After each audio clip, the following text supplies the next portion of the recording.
Hello there, PPM family and friends. Got several questions that have come in the last couple of days in reference to do I or don't I start CPR? I go into the scenario and there's a person there, and what determines that I'm going to start CPR or not start CPR? And so I thought, that's a good question. And really, for our instructors out there, this is something that we really should discuss with our classes because it's kind of important. And it certainly is something they need to keep in the back of their mind, especially whether they're EMS operations or whether just the lay general public, going next door to the neighbor's house because they haven't seen him or heard from him for a couple days. Okay, so let's get into this. The basic concept here is what's referred to as advanced directives. And again, something you need to talk to your class about because, waiting to the last minute to decide whether or not you're going to have advanced directives is kind of waiting till the horse is already out of the barn to close the door. So, really discussing it with your class and then having your people that are in the class, your students, talk it over with their medical docs, the doc that they work with on a regular basis, and decide whether or not it's something that they want to do.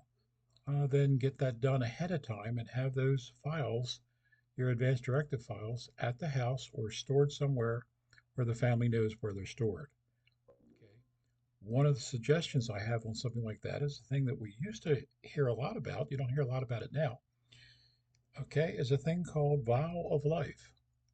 And vial of life is what happens when we literally take your important papers, we put them in a mason jar, we put on the front of the mason jar, a vial of life, and we put that mason jar into the refrigerator.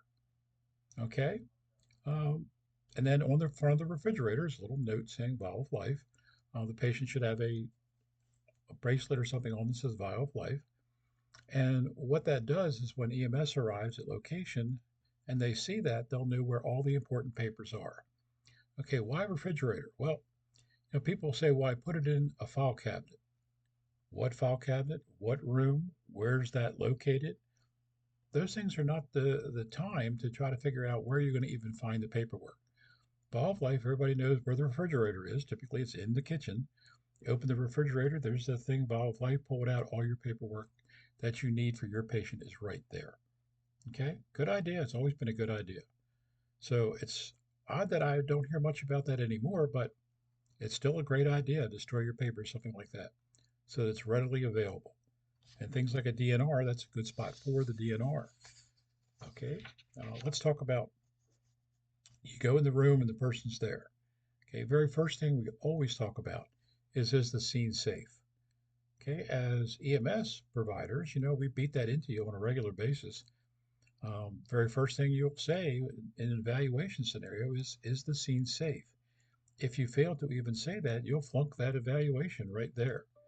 So it is kind of an important comment that comes up from time to time, but remember, we're trying to keep you alive so that you can actually render care another day.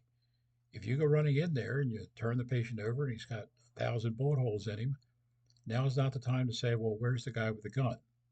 Little too late for that. So always remember, you are number one, patient's number two. You're always going to protect yourself first. Make sure that you're alive another day. Okay? So enough said. Scene safety. Is the scene safe? We'll have some of our hospital providers go, well, I don't need to check that because I'm in a hospital. Well, how many times in hospitals now have we heard codes come across the intercom that basically means there's a guy there with a gun somewhere? Okay, so yeah, even hospitals. Is the scene safe? Okay, so let's get back to the scene is now safe. You run over to your patient. Hey, are you okay? Are you okay? Okay, is the patient going to answer you? If they wake up and like, oh, what are you doing here? Okay, no CPR indicated there. You have a viable patient. They're alive. They're talking to you. Okay, so in those cases, obvious, no CPR indicated.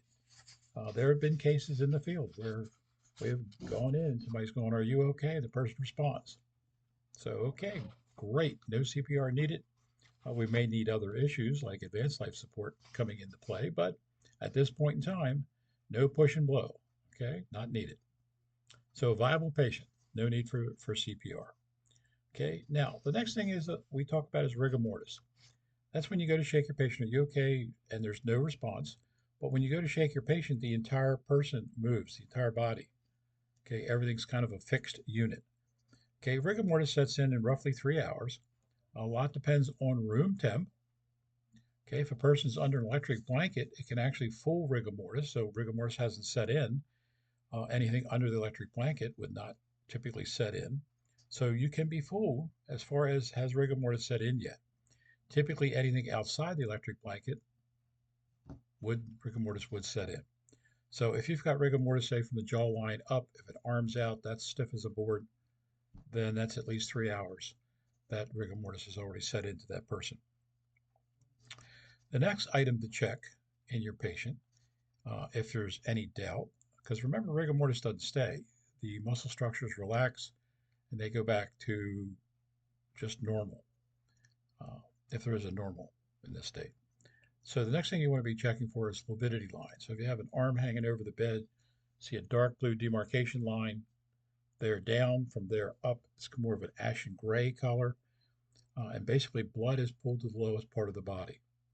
If you look around the buttocks area, if they're in bed, around the buttocks area, you'll see, again, a dark blue line where the blood is pulled to the lowest part of the body. That takes about 12 plus hours for that to happen. So if you see lividity lines in your patient, then 12 plus hours, that's definitely no CPR indicated. In many of those cases, we'll say the bowels will break, that basically you have stool that will come out into the bed. So that's going to be, again, roughly a 12-hour time frame. Certainly, if you see decompetition where the patient's decomping, tissues breaking down, usually at that point in time, the smell in the room will give you that, it will kind of give that away that the patient is literally well past 12 hours and the tissue is beginning to break down. So in those situations, that's definitely going to be a no CPR indicated. Okay. Uh, Depending on your protocols for your state will depend on whether at that point in time police are notified, et cetera. You may have to wait for a supervisor. There's all different protocols depending on where you live and what the protocols are in your area. But that definitely is no CPR. The next things pop up is, what about a trauma case? Well, trauma is kind of a hard one to call because it depends on what type of trauma are we talking about. If it's something as dramatic as a decapitation, such as an auto accident, rear-ended a tractor trailer, some of the classics there, and you got a decapitation, obviously no CPR indicated. That's actually written up as injuries non-compatible with life. So there's a way to document that, but no CPR indicated. Well, what about other trauma? Okay, they have an amputated leg or an amputated limb. Well, again, you get back to, are they viable? Are they unresponsive? How much blood have they lost? If they're literally no blood left in the person, well, you see that much blood out from an artery that's been pumping blood before you ever got there, well, then that's probably going to be a trauma scenario where CPR is not started. But each one of those cases can be so varied that it really depends on you making a judgment call based upon the viability of your patient. Okay, what you see in front of you, what you think you may or may have to do. Always remember that when in doubt, you'll initiate CPR. So, in cases of trauma, it really becomes a judgment call on your part. If you really can't make that call, then CPR is initiated, and the supervisor that's coming behind you will make that call for you. Okay, so now let's get back to the actual form itself, the Advanced Directives, or referred to in many cases as the DNR form.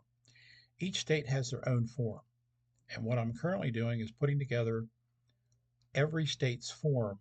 I'll do a digital book, an ebook, so that you can download that in the near future. And so you will have every state's DNR form, so you can look it over. Some states really vary. It's not a standard form. You think that would be standardized, but it's not. So every form is a little bit different. Some are pretty basic. Some are pretty advanced, kind of like if you go to a Chinese restaurant, you look at the menu, you've got a lot of multiple choices. And that's what some of those DNRs look like, all kind of multiple choices. Some of that really doesn't make sense to me in the old days. Again, I'm talking dinosaur days. Literally, it was either start or don't start. It was that simple. Now it can be very complicated, more so for the hospital personnel when they have a hospice patient, and the DNR or advanced directives are very complicated. It is not an easy call for them, not an easy thing to work with. Okay, so I will have that put together soon, and we'll put that up. I'll do a little podcast, or we'll put out thing out in our constant contact will come out, and it may have a link directly to that so that you can download that. And it's interesting, uh, talking points with your classes. So it gives you a little something else to bring to their attention. And again, we really need to bring this up because now is the time when you have patients sitting in a classroom to discuss advanced directives and put that thought in their mind. They may not even be thinking at this point in time, like, well, I'm 20 some years old. Why do I need advanced directives? Because we all do. Okay, I've got advanced directives. Everybody should have advanced directives. In the event something happens that the call has to be made, do we start CPR? Okay, so this entire video is going to be entitled, Do I or Don't I Start CPR? And I hope that this brings some more talking points to you. I hope that you spend a little bit of time looking into it for yourself and even for yourself deciding whether or not advanced directive is important for even yourself. Okay, that's pretty much everything. So I want to thank you for watching. As always, please be safe. Weather is still pretty nasty out there, pretty cold, and the ice is still out there. So be careful driving, be careful walking, kind of walk like a duck, so that you're not falling and we don't get any broken hips or broken arms. Okay, that's everything. Again, take care. Thanks for watching.